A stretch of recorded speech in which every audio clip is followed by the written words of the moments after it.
Welcome to This Explainer. Ever look around and wonder why some people just seem to, effortlessly attract wealth while the rest of us are stuck in this endless financial loop?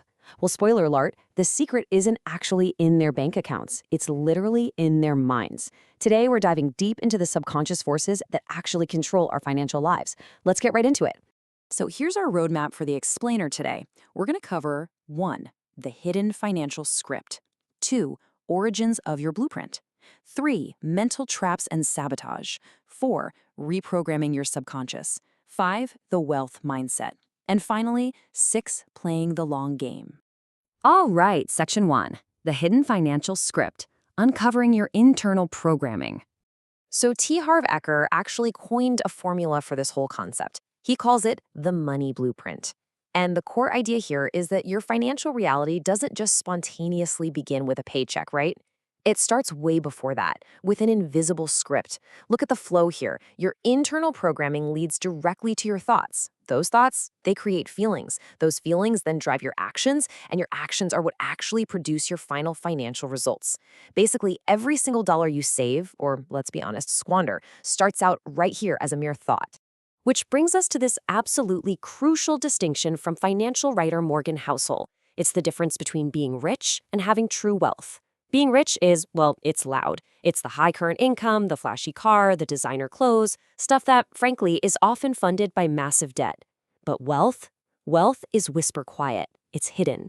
It is your unspent financial assets. It's the money you actively chose not to use on a lifestyle upgrade. Why? Because true wealth is what actually buys you your time and your freedom.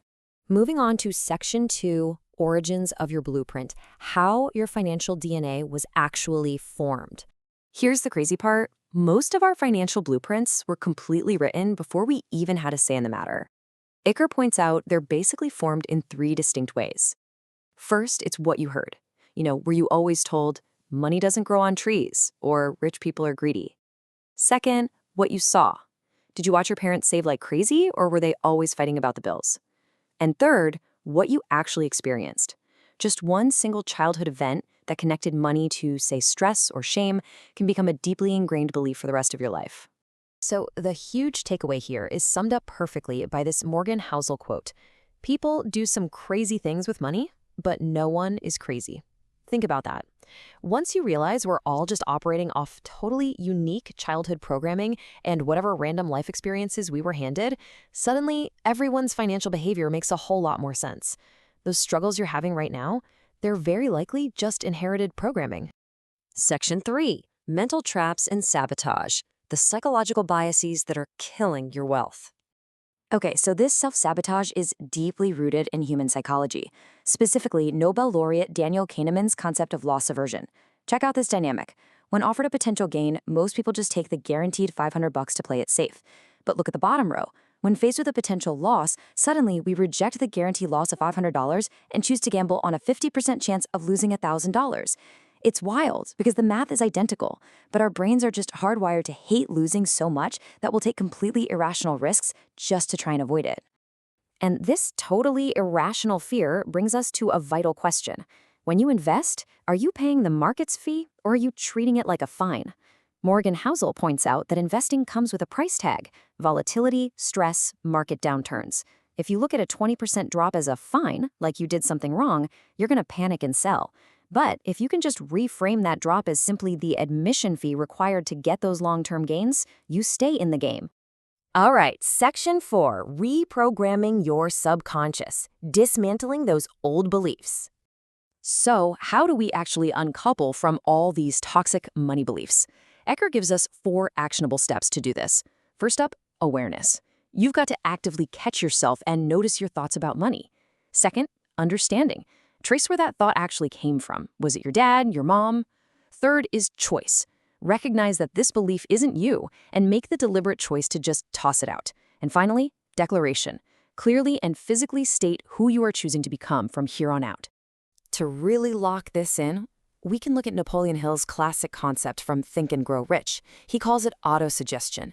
See, your subconscious mind, it literally cannot tell the difference between a constructive thought and a destructive one. So you have to actively plant new wealth-oriented seeds using repeated, emotion-backed statements. Basically, you have to consciously bombard your own subconscious with your new reality until it fully believes it. To actually execute this, Hill lays out 6 super practical steps. Step 1, fix the exact, precise amount of money you want in your head. 2, determine exactly what value or service you're going to give in return. 3, set a firm date. 4, create a clear plan to get there. 5, write all of this down into one concise statement. And 6, read it out loud twice a day, morning and night, with absolute intense belief. By doing this, you're basically forcing your mind to constantly hunt for opportunities. Section 5, the wealth mindset, the rules of the wealthy. Okay, so your mind is primed. Now, what operational rules do you actually need to follow? Well, here are a few core highlights from Ecker's 17 Secrets of the Millionaire Mind. First off, rich people play the money game to win, not just to avoid losing. They're focused on abundance, right? Not just surviving. Second, they commit to being wealthy. They don't just kind of wish for it. Third, they focus obsessively on their net worth, not just their active working income. And finally, they choose to get paid based on results, not their time. Trading hours for dollars literally puts an artificial ceiling on how much wealth you can build. But putting all this into practice requires some pretty strict money management. Aker suggests intentionally breaking down your income so that every single dollar has a specific job. 50% goes to necessities, 10% for investing, 10% for play and enjoyment, 10% for long-term savings, 10% for education, and 10% for giving. By structuring your money exactly like this, you completely strip the emotional decision-making out of your daily budget. It puts everything on autopilot. And that brings us to Section 6, playing the long game, the incredible power of time and compounding. When it comes down to it, the ultimate multiplier of wealth is basically the most powerful force in the universe, compounding. Author Darren Hardy uses this magic penny example that is just mind-blowing. If you take a penny and double it every day, by day 10, you've got a measly $5.12. By day 20, it's just over $5,000. Now, this is where most people get bored and quit. But if you have patience, wow, the most powerful outcomes are heavily delayed. Because by day 31, that exact same compounding penny explodes to over $10.7 million. Patience really is the secret ingredient here. To see how absolutely wild this math gets in the real world, you just have to look at Warren Buffett.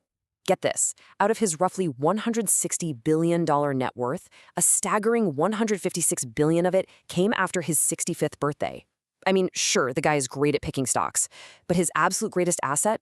He started early, and he simply stayed in the game for decades. Time is the thing doing all the heavy lifting. Ultimately, though, we have to remember why we're actually doing all of this. As Morgan Housel so wisely puts it, the greatest benefit of money isn't stuff, it's freedom, especially freedom over your time. We don't master our money blueprint just to hoard piles of cash or buy flashy things to impress people we don't even know.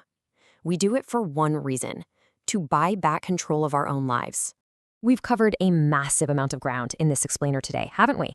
We went all the way from uncovering your hidden childhood programming to actively planting new seeds of wealth and finally playing the long game. The old script, it's gone. You've got a totally blank canvas now, so I want to leave you with this one question to really chew on. Now that you actually have the tools, what will your new blueprint build?